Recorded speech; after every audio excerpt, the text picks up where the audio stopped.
નમસ્કાર મિત્રો, કે ચેનલમાં આપનું હાર્દિક સ્વાગત છે. હું દિનેશસિંહ રાઠોડ.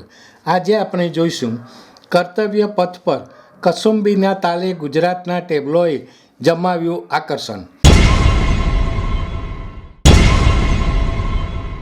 77મા પ્રજાસત્તાક પર્વની ઉજવણી અંતર્ગત નવી દિલ્હી ખાતે કર્તવ્ય પથ પર પ્રજાસત્તાક દિવસની પરેડનું ફૂલ ડ્રેસ રિહર્સલ યોજાયું હતું, જેમાં ગુજરાતનો સ્વતંત્રતા કા મંત્ર વંદે માતરમ ટેબ્લો પણ ગૌરવપૂર્ણ રીતે પ્રદર્શિત થયો હતો.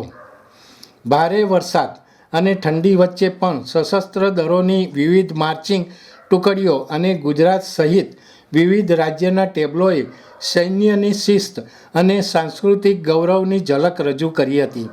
આ વાતાવરણમાં છત્રીઓ અને રેઇનકોટના સહારે પણ તમામ પ્રેક્ષકોએ કાર્યક્રમ દરમિયાન કુતૂહલ અને જુસ્સો જાળવી રાખી માર્ચમાં ભાગ લેનાર તમામનું ઉત્સાહવર્ધન કર્યું હતું. દર્શક મિત્રો, અત્યારે આટલું જ.